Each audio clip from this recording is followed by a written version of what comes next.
I'm Autumn Brown, frontwoman of the soul pop band Autumn, a queer science fiction writer, a theologian, a mother of dragons, and a healing justice facilitator for social movements living on Dakota and Anishinaabe land, currently known as Minneapolis. And I'm Adrienne Marie Brown, a luscious Black queer witch writer auntie, an apocalyptic love scholar, a public conversationalist, and a gardener of healing ideas. I live in the land of the Okinichi, Shakori, Spurure, Tuscarora, Eno, and Lumbee peoples, currently known as Durham. And this is How to Survive the End of the World.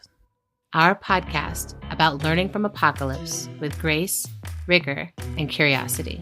As a reminder, we have no ads. We are fully listener supported. And since you're listening, we invite you to join our Patreon for exclusive content.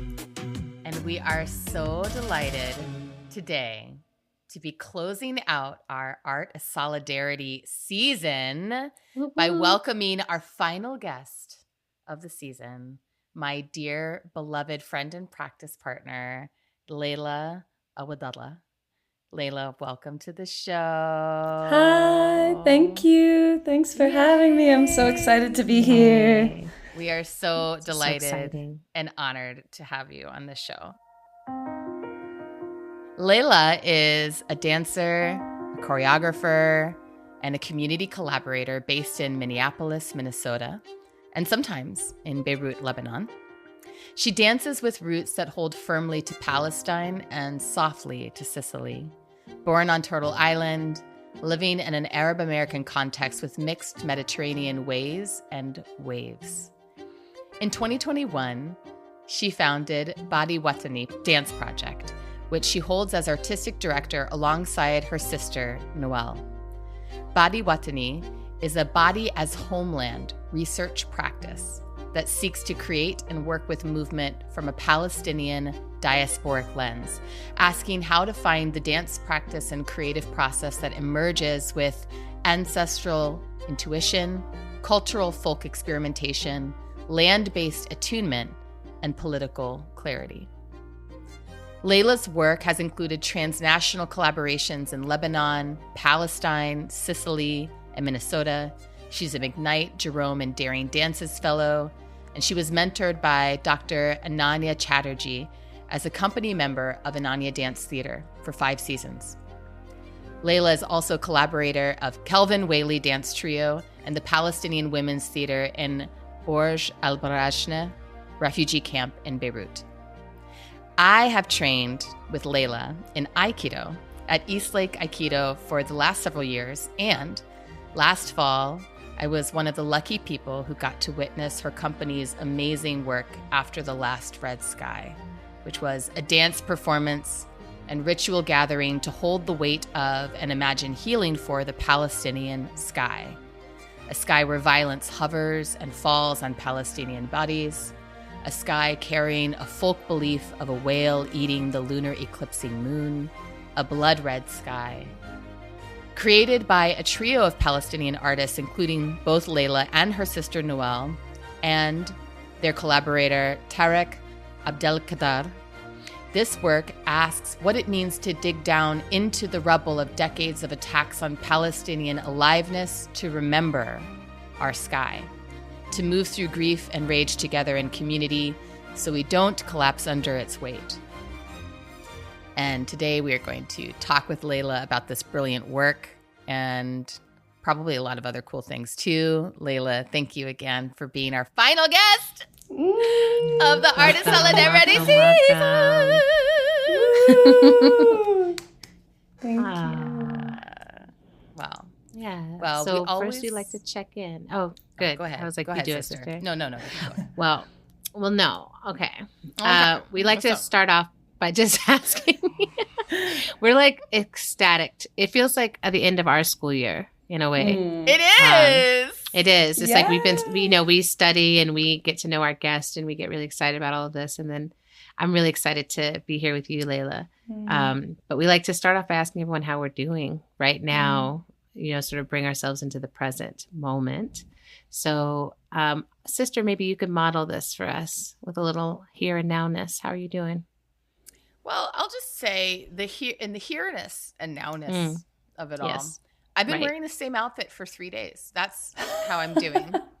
I've showered. Stinky. I've been showering. Oh, sorry. Okay. And good. changing my underwear, my undergarments. Thank God. But in terms of the main outfit, it's been the same for 3 days. Why is that, sister? I'm so overwhelmed. Mm-hmm. I'm so overwhelmed.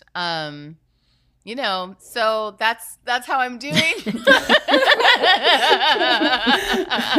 That's where I'm at. Welcome. Graduation is coming up in just a couple of days. Mm-hmm. Finn's graduation. My daughters are finishing school early next week, and it's a lot. As you know, Adrienne, family is all about to arrive tomorrow for graduation. So it's just it just continues to be lots and lots of moving parts. I feel so good. I continue to feel so good about how I'm handling everything and how I'm moving through it all. I mean, even this was a brilliant choice. Exactly. Forget changing clothes. This works. Forget changing clothes. This is, and I have to say, anyone who knows me in real life knows that my uniform is these these onesie jumpsuits from the Free People movement line of clothing, and they've ruined me for pants. I do wear pants sometimes, but I always put them on and I'm like, why is this around my waist? Because it's touching me. Why is it touching me? This is a great choice for me physically, what I'm wearing right now, and that's why I haven't changed it for 3 days. I love that. I hope you wear it for however long you need to. I can't see your lower half, but I knew that you were wearing that jumper. Yeah. I've seen it in the dojo changing room, and I'm like, wow, that looks so comfy. And you're like, I have it in multiple colors. Yes. But she's only wearing this color right now. Yeah, for 3 days it's been the green one. That's great. I really love that you're just coming forth with that. I feel like not enough people share these kind of private practices that get us through. Oh yeah. Well, and it's funny because to me it feels like also it's a part of particular phases of life. Like when my kids were toddlers, I also wore the same outfit 3 days. Oh yeah, I in a remember row. that. You know what I mean? It's like sometimes you don't change your cothes because why would you put energy into that? Yeah, someone's gonna spit up on you anyway. Doesn't matter. It doesn't matter. Leila, how are you doing in the here and nowness? I'm moving with the giddiness of how you all explained this last episode. I'm feeling, really giddy to be here with both of you and happy and excited. And in this moment in life, I've been on the move a lot in the past few months, and I'm finally reaching a month where I'm home or in the place that I feel the most rest. For a while. So I landed just a few days ago, and I'm still in that unpacking and watering the plants and reorganizing things and just really wanting to stick my roots into the ground as fast as possible so that I can soak up the nutrients as much as possible before moving again. Because this somehow I keep reminding myself that the artistic lifestyle of moving and getting to be involved in all these projects is something that gives me so much life and is something I choose every day. Right. But then I'm also I just want to look at an empty day and wander through it, so I'm also having that longing in my bones that keeps showing up. It's not here yet, but someday, soon. An empty day is coming. It's coming. An empty day. Yeah. So that's where I am. How are you, Adrienne? I am. Right now, I'm feeling really relieved. I've been in significant pain around my knee for a month, and I just went to see a healer, and she turned me over and just was like, it's your hamstring. Like she just immediately like touched it and she was like, oh, this is a little rock. Like it's all inflamed and everything back here. And she just like worked on it for a while. And I could feel like my whole body was, do you know that feeling, that healing sparkly thing that happens sometimes where it's like, it feels like your whole body is like untied or something, it's just like, oh, this has been like slowly knotting up every part of me. Like she was like, your whole hips are rotated, your knee, everything is rotated around this knot. Ouch. And it's been like, I've been like less and less mobile, and which is hard because I've been like gaining mobility and gaining strength and doing all these things. And then it's been like, oh man, I don't want to slide backwards right now. It's summer, So I feel really grateful for skilled healers who can like touch a thing and be like, oh, I feel the heat. I know what this is. Yeah. I know what's going on. Yeah. And then I am flying high in my heart because last week I got to go, one of my dearest friends turned 50 this past weekend. And for her 50th birthday, she invited like a circle of beloveds to all come together. And she gifted us this gorgeous dinner. She was like, I love you all and you have poured into me. You're the reason I made it here. And I want to give this back to you. And so it's all these people who each have our own individual relationship with her, all getting to like talk about our love of her to each other, with each other, for her. We all were like falling in love with each other at the table and just, being like, oh, I remember that. Oh, you're the one she told me, like we're all like, oh, so it was such a gift of like both this outstanding meal, but also like getting to be woven together or see the weaving that we've been doing for 30 years of this person's life. And it was just so, it filled me up in a way that was just like, what a gift to have long friendship, and what a gift to have intentional time to celebrate someone that you really, really love. And a pattern that I kept noticing is, I think in this time where it's so painful, there's like so much that's painful and so much that feels really overwhelming happening. And at the level of like person to person, I keep finding people being like, my life is better than it's ever been because I'm being more real than I've ever been. Like I'm not believing in the state. I'm not believing in these systems of power to do right or come around or anything. Like I'm choosing to like live into community and choosing to live into what I'm truly here to do. It was amazing. Like the number of people we're talking to, and I was like, wow, everyone here is like living a life driven by passion and not by compromise. And that's really a unique thing. I think in this, I think it's the unique thing that maybe is available to this time. It's like, let go of the shore. It's we've got to get to going somewhere. So I'm really feeling that right now. And I'm grateful to be here. And I have a tarot card for us. Ooh. Yeah. From the Lineages of Change tarot deck. I pulled this card, the Two of Air, which I'll show it to y'all. You know what? I keep needing to take pictures of these and actually post it on the page. You know what happens to me? Show notes? Maybe in the show notes. Yeah, I was like, I want to post it somewhere. Yeah. But even though I was part of every aspect of designing this deck, it still amazes me that when I draw a card, it'll be a total surprise to me. Like it feels like the first time I'm seeing it over and over. It's amazing. But so the Two of Air is about karmic balance, blocked emotions, and mobilization. Wow. Oh, decisions, directions. This card can indicate that there are choices to be made to find the balance of your life. This is rarely an easy call. We can feel tortured by the pull in both directions, or we can expand and open to accept that contradictions are normal, are human, and are how we feel our own complexity. You may be completely immobilized by the decisions to be made. Give it a moment. Let the mud settle, as the Tao Te Ching teaches. Which way is forward? And there's a quote from Maya Angelou: courage is the most important of all the virtues, because without courage, you can't practice any other virtue consistently. Wow. Snaps, right? Wow. Which I love that juxtaposition, because I'm like, courage, it takes courage sometimes to expand and let the contradictions be, rather than trying to like contort into, oh, it's this way or it's that way, or I'll lie to myself and act like I know for sure. Mm. We don't know. The medicine, the herbal flower for this is passion flower, especially if you have a lot of mind chatter, distraction, sleeplessness going on. Brew it in a tea, add it to dream pillows. Look at a picture of passion flower. Let it calm you.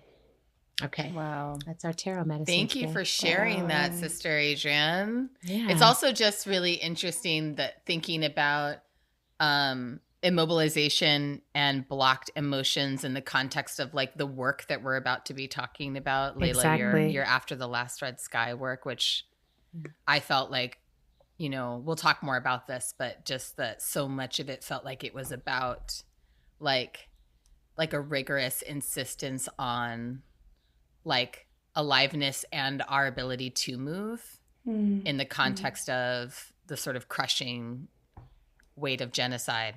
So yeah, I'm just so interested in that coming forward right now. So let's get into it, but let's flow into it. Let's flow into it gently. Flow, ways and waves. Leila, can you begin by just telling us about the origin of your dance practice? And, you know, and then also bring us up to date from the origin of your dance practice to the origin of Badi Watani as like a container that is holding your present day work. Yes, I can do that. I would love to do that. I'm still, like, as the tarot card said, like the mud settling. I feel that even right now, like, okay, right, where am I in this mud? But let's see what's here. Okay, so I've danced all my life, and I'm not good at sitting still. So, and I was guided by so many gorgeous teachers throughout that time. I feel like there's been so many women, elder bodies also, that have like, I've been following and witnessing and looking at the textures of their movement. So I was never really interested in dance that is like impressive or cool or has this more aesthetic expression, but like, what is the reason I'm dancing? I kept looking for like, why this movement? You know, why here? Why this song? Why? I was always kind of struggling with how to find the movement that felt right for that moment. And I studied dance in University of Minnesota, which is how I moved to Minneapolis. And in that time, I also started studying Arabic language because, you know, my Baba's from Palestine, but we didn't grow up with the language. And when I started studying Arabic and writing the language and feeling the curves of the letters and practicing over and over again, you know, the same word, I started to think about like, oh, maybe I could create choreography in this written language. Maybe the movement comes from the shape of the Arabic language. And that felt like a kind of true way to start investigating the shapes and the energy. Because I didn't feel drawn to like a specific dance form. And so in the beginning, when I was making work, I tried to, like, for example, my family's village is called Ras Abu Ammar. And Ras Abu Ammar was destroyed in 1948 with the creation of the Israeli state, as were so many villages, and depopulated. And so my grandparents, when that village was destroyed, they had, you know, young children, and they walked. They were displaced internally in Palestine. So many people were displaced, you know, outside. But they were, from their village, Ras Abu Ammar, they walked through a valley, slept under olive trees, and ended up in a village called Beit Jala, which is where my jaddu, you know, built a stone house, my grandfather, and that stone house is still there today. And so anyways, when I was thinking of like how to make a dance about that, or how to even began to open up that portal in my body, I decided to like write that name over and over again, like Rasab Ammar in the choreography, and just repeat it to like feel like I'm engraving. I thought at the beginning I was like engraving the name of this village into myself, but I actually now feel like the village was revealing itself to me when I spent time with its name and with the stories. So that started opening up something. And my sister, who, side note, sister collaborations, Sag and Virgo combo. I have to put that there. We can. MG, wait, which one are you? I'm the Virgo. I know, sister. You know our struggle. Yes, I do. You know our dance. You know the beauty of our life. Oh. Yes, I remember Autumn, you told me this outside the dojo, and I was like, oh my gosh. One day, the four of us have to talk about this. One day, the four of us have to talk. And Noelle is both the Sag and also the younger sister, right? Yes. Also. Wow. Mm-hmm. Yes. Oh what's the age difference between the two of you? 2 years. 2 years. Okay. What about you? 5.5. Okay. Yeah. Is it at a half? Is September, November really a half of a year, sister? Yeah, that's what I was like. I'm 2 in the... She's really trying to make me so much older. Aging is a privilege, okay? Aging is a privilege. I'm happy to be here. Okay. Yeah. Anyway. Back to you. This is thrilling. Okay, parentheses Parentheses.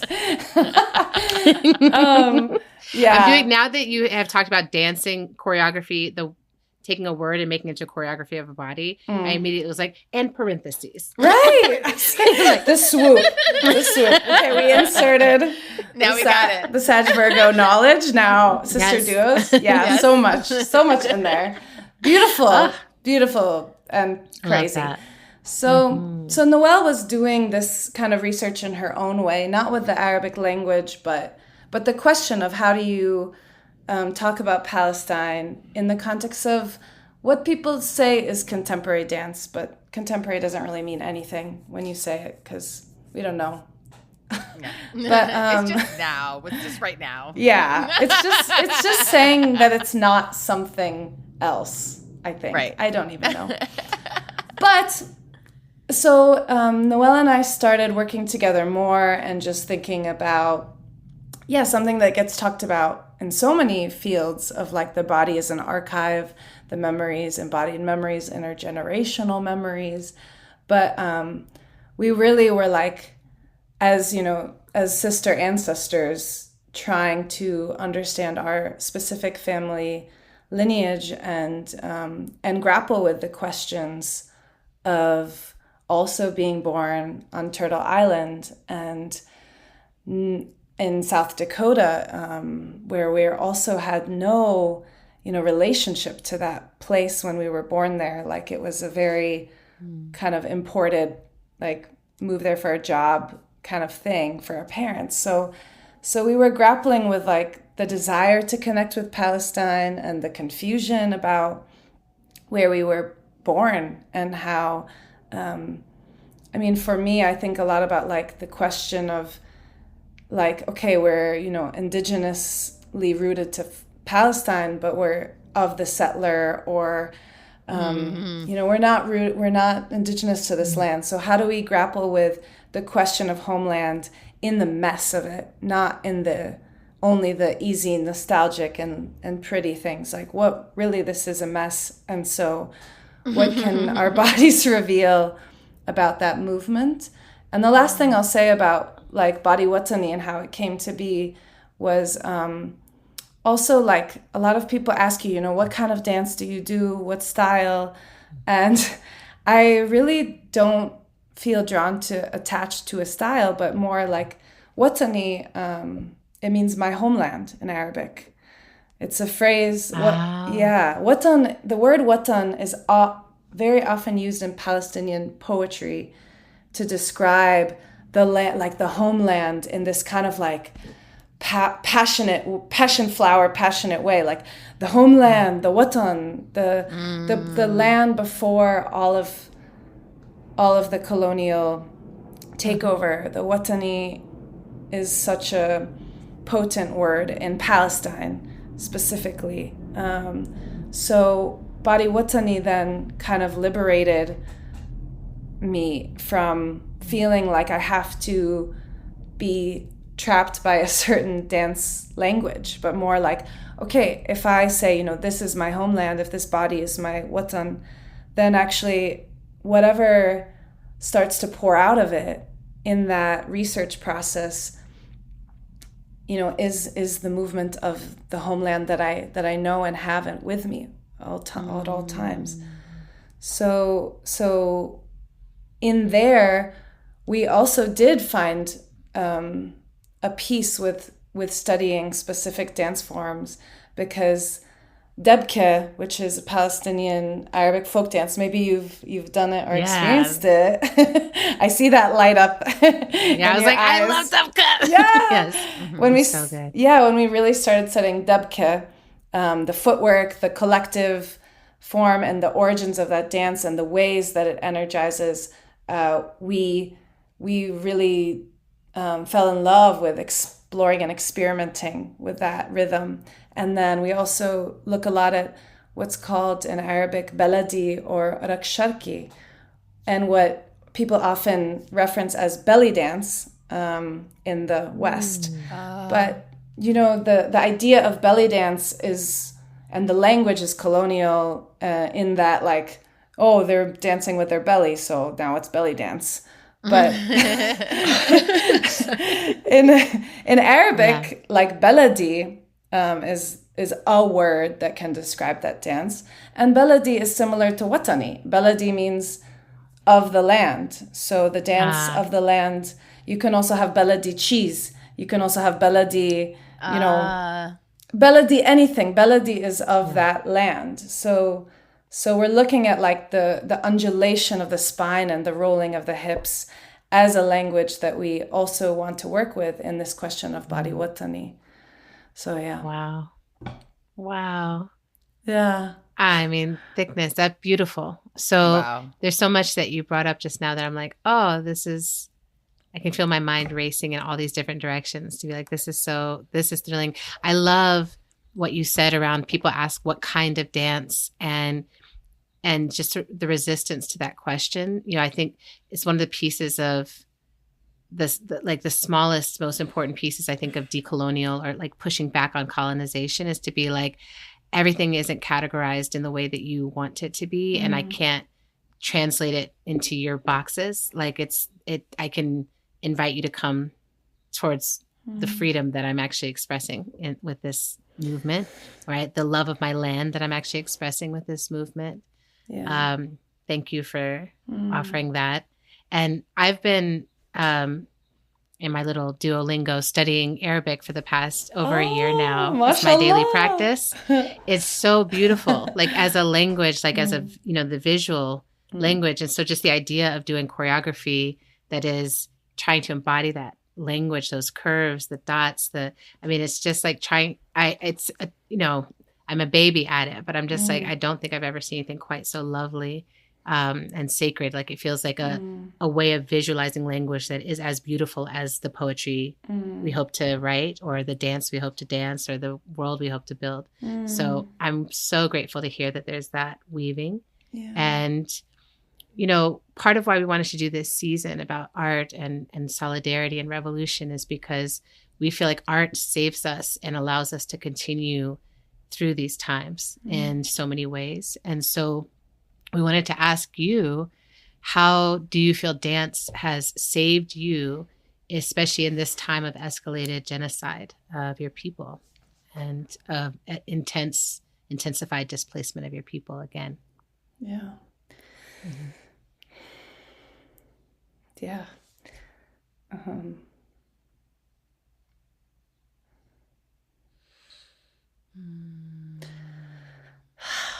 I feel like this is a particular moment that I've arrived in where I haven't been able to feel a lot, because it's been like just keep going, just keep going. Yeah. And I recently was reflecting on like, I think I've finally arrived at a moment where I need to face a lot of the block that that has existed. The piece after the last red sky, you know, we imagined it and wrote about it and proposed it before the genocide started. And wow.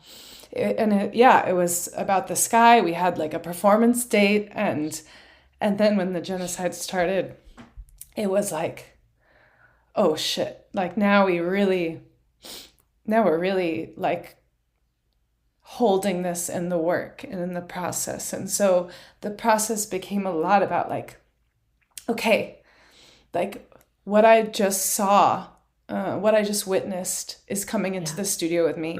And we were moving those stories and energies really quickly. There was no space to like take a pause and look back, because it was all happening in real time.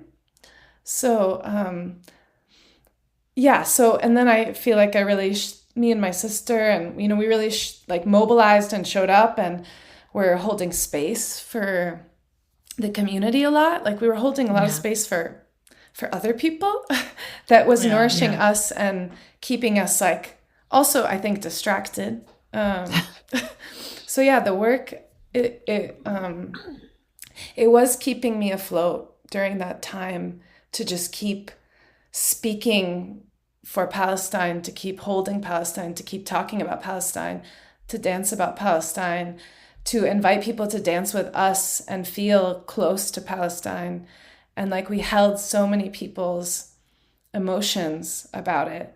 But I sometimes wonder if we were holding our own. And so like your question, like normally I would have like such a energetic reaction to it. But like the tears come because I think the past month, I just kind of hit this realization of like, now what has been soaking in my body that I haven't been able to feel, because I've just been running as fast as I can. I really appreciate that. I really appreciate that too, because I've really been thinking about private and public art, and how, you know, right now there's such encouragement to make everything public immediately. You know, everything is like, here's the next show, here's the way I'm going to show it on Instagram, or here's the way I'm going to do it on TikTok, whatever.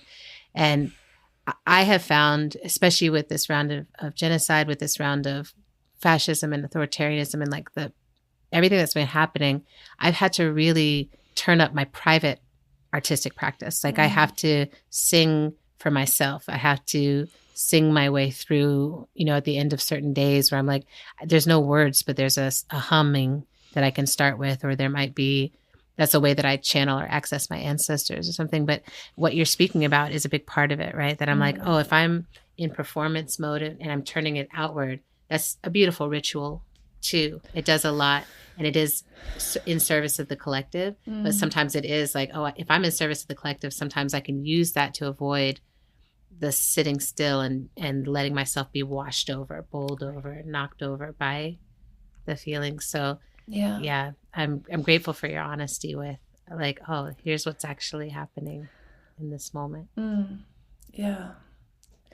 Yeah, and I think, I mean, it's also like, I think the only way, I could choose to live through that, through this ongoing violence and keep fighting it, is dance, like, and is that practice, the public and the private, and all of it. Like, I think that even though I feel like it was sometimes just so public that, and so fast and so loud that like I wasn't tending to the deeper layers. I still feel like it was the only way to keep going, because, and I think that that's sort of what this time has revealed to me too. Is that without the artistic practice, like there's no where's the space to really process and comprehend such grief and such rage and such,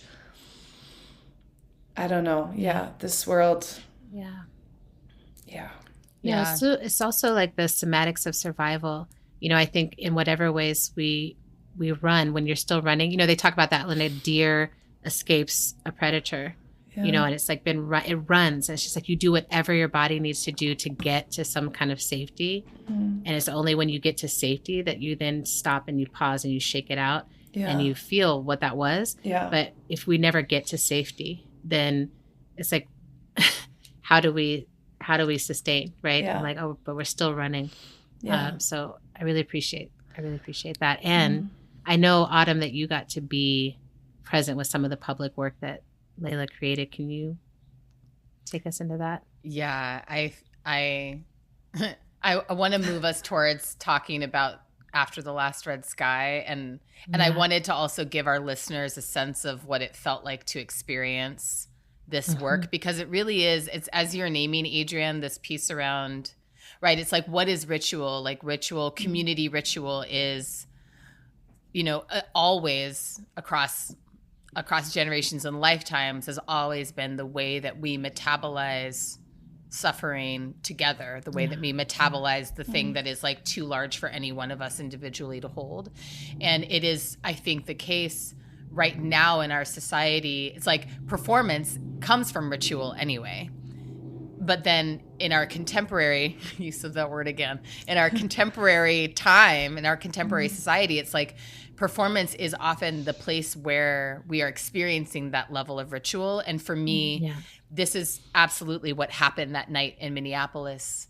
And I just, again, to give our listeners a sense of how powerful the work is, this was like maybe a 70-minute piece. And when the performance ended, the audience remained seated in the theater in silence. Some of us, many of us, probably most of us weeping, but in silence for at least 10 minutes. And it wasn't asked of us. Wow. No one was asked or instructed or told or required to remain seated. It was just that, like, somehow we all collectively knew to remain still and just like let the aftershock of the ritual that had just happened continue to flow through us before we started to move our bodies and leave the space. And I've never experienced anything like that level of like collective knowing after a performance. It's like only after things that are like explicitly named as ritual have I experienced that kind of like, now we collectively know to do this. And so this was the first time I had experienced that inside of a theater space, And there was so much about the show that felt like that felt different to performance or like performance adjacent. Like the fact that there was a moment in the show where you included like local friends and family in the celebratory dance that like they just like, it was like they kind of came out of the audience and were suddenly on the stage with you all. And I knew that it was something that you all had planned and rehearsed, but it felt like totally improvised. And yeah, I mean, it was so clear. It felt so clear as an audience member that it really was a ritual for Palestine and a ritual for all of us who had been witnessing what is happening in Palestine. So I was wondering if you could just like bring us more into the world that you created for this work. Yeah, I'm also curious to know what you've noticed about how people receive it. I mean, I just know what I experienced that night, like what happened in that theater that night. But I don't assume that it has been the same way every single time it's been performed. So, yeah. I mean, I'm so glad that you were able to come, Autumn, and be there in the audience. I feel like it being held by this community in November 2024 when the show premiered was also like transformative on a cellular level about that time and the continued ripples of the memory of that show. But yeah, I mean, we we had heard this story. It was the footnote in a book of folktales. And the footnote at the bottom of the page said something that me and my sister, like it just hit us.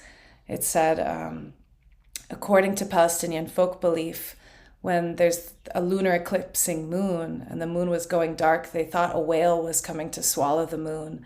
And the only way to stop the whale from swallowing the moon is for the children to run outside, bang on pots and pans, and scream, "Oh, whale, don't eat our moon." So we read that and we were like, okay, we got to make a rock show. And the rock show has to include drums and screaming. And we originally like brought pots and pans to the studio and we were going to try to make like a rhythmic kind of choreography with them. But it evolved in so many ways. But we were like, because the Palestinian sky, even before the genocide started, was still a place of violence. It was still full of surveillance and drones and attack in Palestine and in Lebanon, where I've lived more and experienced even more of surveillance from above. So we were trying to make a show that was like, let's talk about this whale and the Palestinian imagination and the folk stories, and at the same time really boldly address, who gets to look up at a sky and dream and not feel violence, and like try to hold, the dreaming and the violent reality as both realities. Those are two realities as well. There is a whale in the sky, and then there are stories that are in between that. That we were like, okay, Palestinian stories often get held in this they can get easily held in this victim, or this victim perspective, or this poor Palestinians. Like sometimes when I meet someone and I tell them I'm Palestinian, they're like, oh, I'm so sorry. And I'm like, why? I also love... Yeah, I know. I'll tell you about it another time. But yeah, you get really weird reactions, especially now. But I think what we're really focused on in our work is we are such a joyful people, such a silly, fun, spontaneous, wild people. And we have so much aliveness in us. And we also are making work inside the US empire. And we have to also really, really make work in this context that is going to put cracks in the legacy of how the US participates in all this. So I think the work is also we need to be very direct with some of the politics, especially here. Mm-hmm. So these two parts you brought up have stories with them. The story of the people, the joy that people crash onto the stage, has a very specific story that I would love to share with you. Yes. And then the end of the performance, which leads people often to sit quietly for a long time, also has some stories involved. And they're both strategies, I feel. They're both strategies of irresistible dance, and also refusing to create a show that ends with hope or that ends with resolution, because there is not yet any resolution that we have arrived at. Yeah. So the joyful part, the debke, the people bursting out of the audience. This is totally inspired by a lived experience in the Boja Barajni refugee camp in Beirut, Lebanon, where I work with this amazing, incredible intergenerational women's theater of Palestinian refugee women. And we just say the camps. We don't really say refugee camp. I say that for outside audience, but we just say the camp. So Fadia Lubani is a brilliant woman in the camp, and she called me and she was like, we're going to have a festival today. Can you come do a dance to Palestinian music? And I was like, sure. At the time, I was hosting my sister Noelle and our friend and collaborator Nikita Kirchner, who's Lebanese, and we'd all been doing a residency in Beirut with other local dancers there. So anyways, Fadia calls, okay, sure, we remember some choreography in the living room of the apartment that we did a few years ago. And we're like, oh, this will work. And we jump in the taxi, get to the camp and go onto the stage and start doing this kind of slower dance.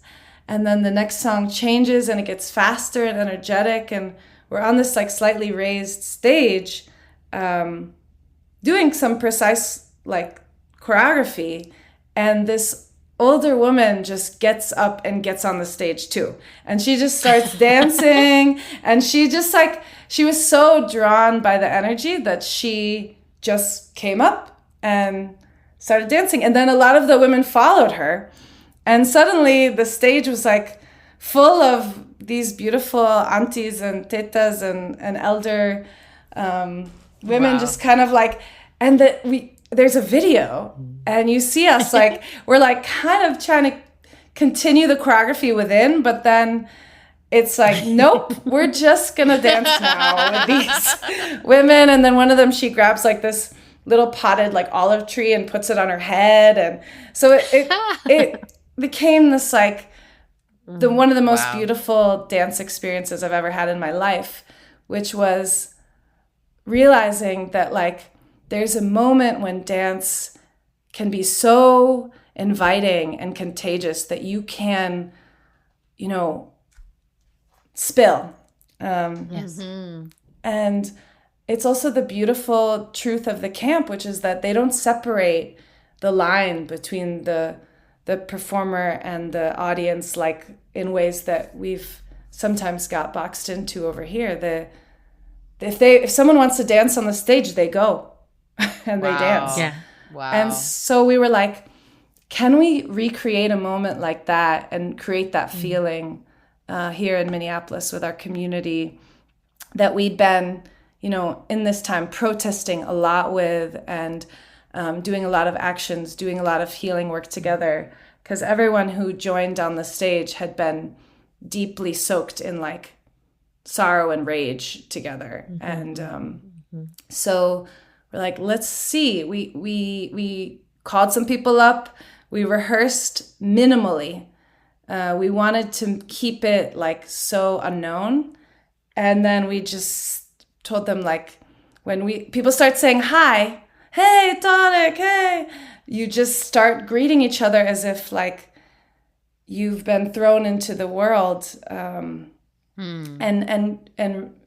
create that sense of blur between the witness and the performer. And like remember, like some people, because it all happens after Noelle says this line, because we've been doing this conversation on stage, just me and her as a duet, where we keep saying, if I could go home, I would do this. If I could go to the market, I would get this. We just keep saying, if I could, because the Palestinian situation is always about, if I could do this, if. It has that tone. If I could stop the bombs, I would, this is what I would do.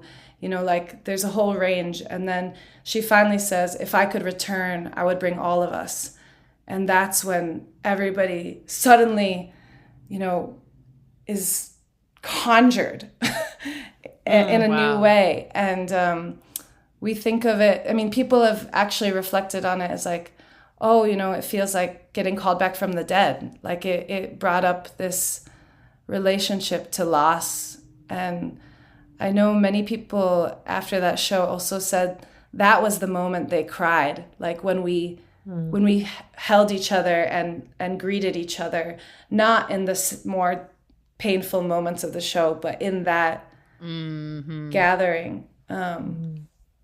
And truly for me and Noelle, the show is really hard and really painful. So that moment also became like the saving source of energy for us. Like when we see everyone, we get to transcend from the grief for a while, and we get to like feel the aliveness. So, yeah. Mm-hmm. Yeah. Mm-hmm. And the end of the show is inspired by this artist, really important artist named Ghassan Kanafani, who was a Palestinian writer. And when I first encountered his work, I used to get really mad at him for ending his stories with no resolution. And I got so frustrated, like, why do I feel like this isn't finished? And, you know, for those who don't know, Ghassan Kanafani was assassinated by the Israeli state for the power of his storytelling and activism. And so we thought, you know, in the spirit of that legacy and in the spirit of the Palestinian moment, there's no resolution here. The show must end with an open wound that moves people to act, not in like a low vibration, but actually in that like the moon falling from the sky. Like what do we do now with this new world? Like, and how, you know, after the show finishes, we don't bow, we don't come back. Like we never close the loop, which I think is also why if first people stay because they're waiting for us, then there comes the realization that we're not going to come back.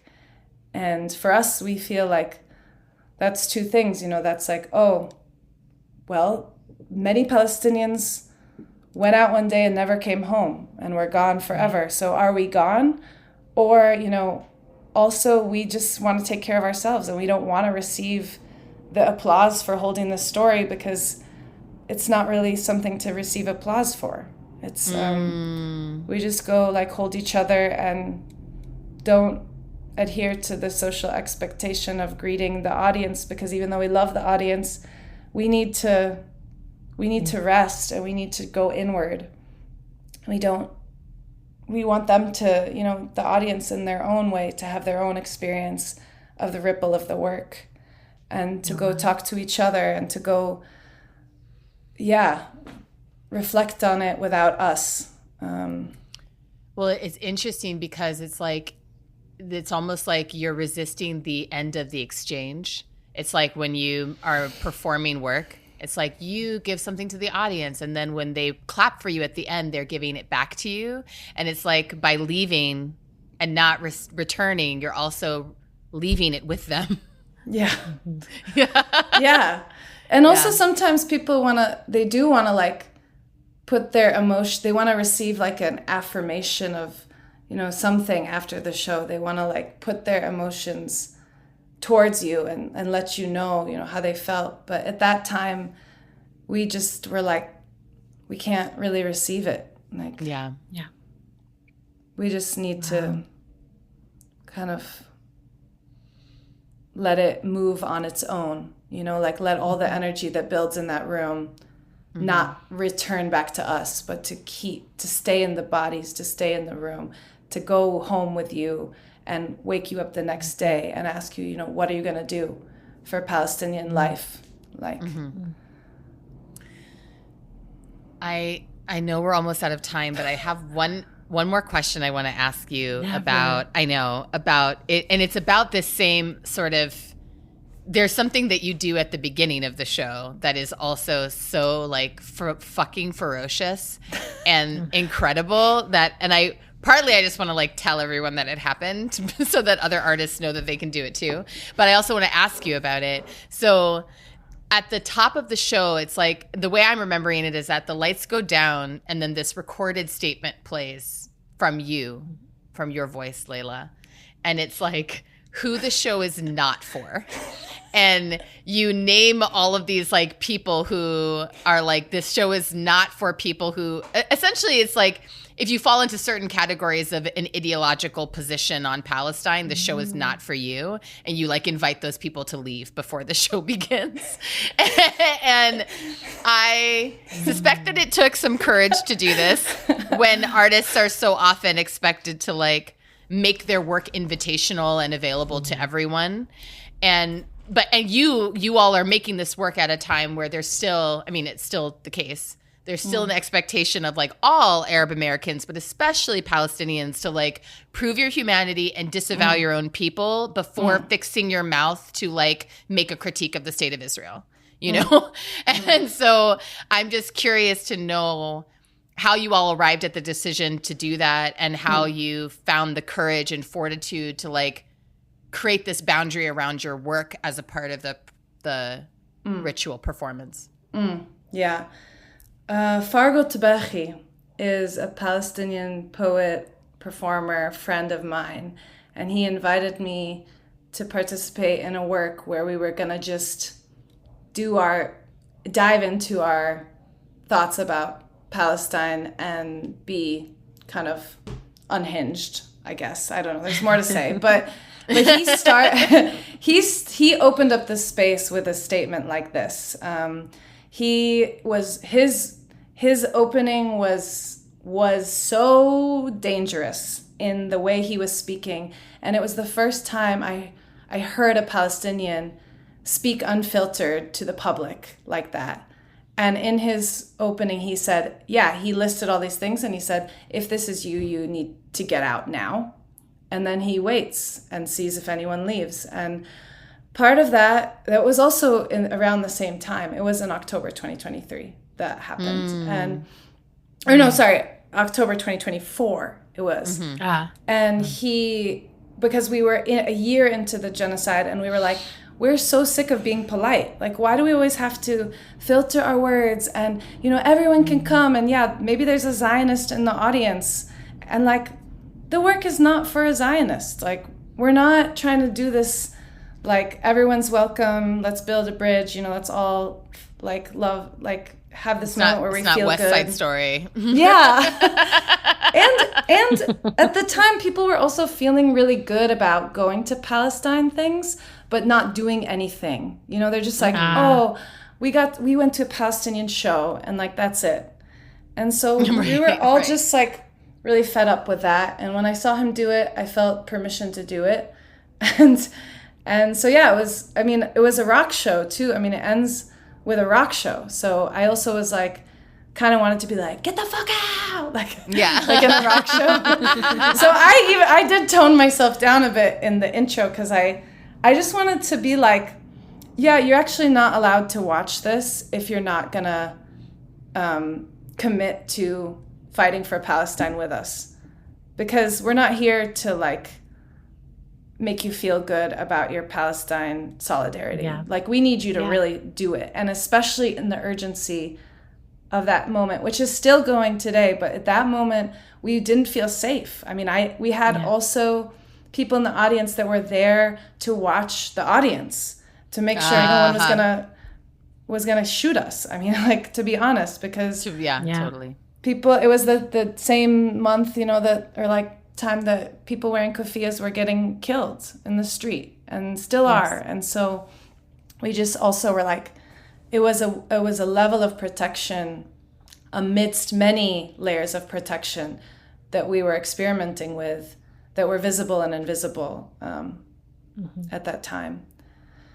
Yeah, I really appreciate hearing this. I think it's one of the ways we start to recognize, like, there are ideologies that are not compatible with the future, and we can't keep being like, no, you can fit here. You can still, there are spaces, right? I'm like, there are spaces where people are still slowing down to do that education, get into those deep wrestling conversations. But there's also has to be like, but there's a place where we're trying to heal and move forward, and that ideology doesn't fit in here. Yeah. It's literally antagonistic to the life of the people in here, so it can't be here. Yeah. So one little thing before we left, one little big thing before we left, which is one little big thing is, I noticed in your, I was looking through the website that you never update, that I was looking through the website, and you use Swana as the way to speak about the region. And I've seen more and more people doing this, and I wanted to just shine a light on it. Autumn and I are going to make a commitment to using this in the way that we start to speak about the region in our in the podcast. And I wanted to just give you space, if you want to break it down for folks, just in a couple of sentences, because I think for most people they're used to being like, oh, the Arab region or the Middle East or whatever, and that is a colonial way of thinking of it. So can you Yeah, that's great. help us teach our people? Yes, this is a decolonial reckoning of the region for sure. And people call it Middle East and still very in a popular way. It's referred to as the Middle East, but it's the middle of nothing. It's not east. It's east of Europe. It's middle of what? Like, we don't understand. So, and the Arab region is a way to talk about it, but also it's not all Arab people. There's so many different ethnic groups in those lands. So Swana is a term, Southwest Asia and North Africa. And Southwest Asia, I mean, Palestine is in Asia. Like, somehow nobody recognizes that. But Palestine, Lebanon, Syria, Jordan are Asian countries that primarily speak Arabic. And in North Africa, Egypt, Tunisia, Morocco, these countries also speak Arabic. So it's a way, Swana is a way to geographically correctly reference the region that has been dubbed as the Middle East. Great. Yeah. So it's a great word to use, but also, it also, like, even my friends in Lebanon don't use it. So I think it's still a decolonial invention that feels like it's rooted in U.S. politics. Yeah. Right. Like, it's a step, but it's not all the way. Yeah. So it's still funny. It's still from our perspective. Yeah. But and I think there's still a place that we're constantly trying to be like, how do we take something complex and give it like a, what's the smallest way we can speak of it? Yeah. And I'm always thinking about that, but I'm excited to take that step. I think for years I've been like in this wrestling of like, why does Europe get to be called a continent at all? Like, it just isn't. It's part of Asia. It's just on Asia. It's like, there's no sea, there's no ocean, there's no nothing there. It's just like, it's all part of the Asian landmass, right? Like, England is off on its own little thing, but like, if you're in Germany, you're on the same landmass as China, right? So I just was like, why? What are we doing? If you're the one who names the borders of the world, you get to decide that you're your own thing.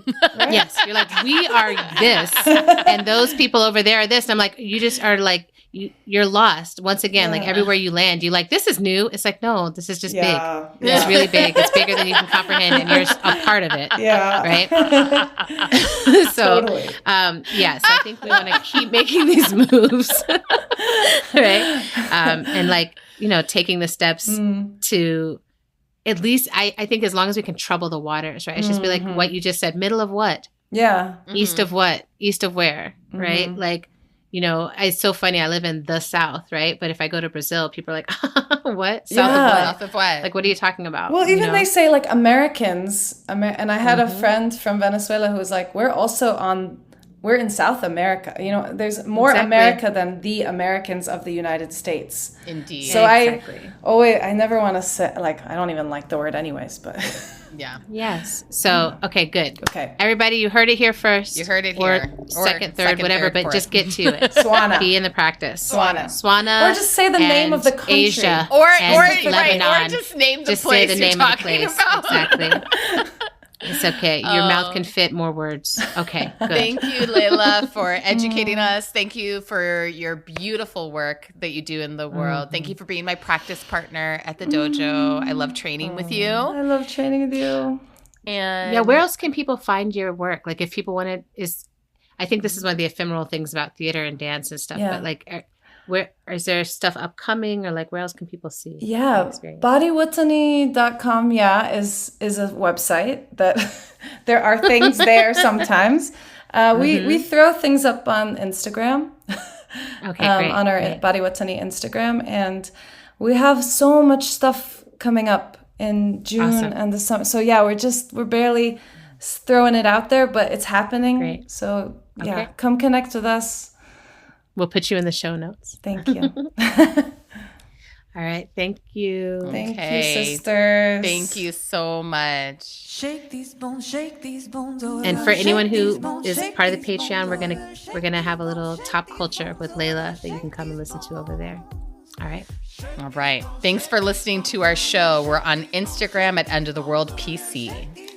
You can make a sustaining donation to our show by visiting our page at patreon.com/endtheworldshow, which is also where you hear Top Culture on Mondays after every Friday episode. Sorry. Trying to do it from the top of my brain. I know. It's so great. Your brain is great. Another incredible thing you can do to help our show sustain itself is to write us a review on Apple Podcasts if you're an iPhone person. This helps people looking for good new content to find us instead of the wellness industry. Thank you. How to Survive the End of the World is produced and edited by the smooth operator, Zach Rosen. Transcripts are in our show notes and on our website at endoftheworldshow.org. And special thanks to Samira Abdurrahman for holding us down behind the scenes. Music for today's show comes from Autumn, the band, Tunde Alaniran, Mother Cyborg, and the Banksons. Aww, I love all those people.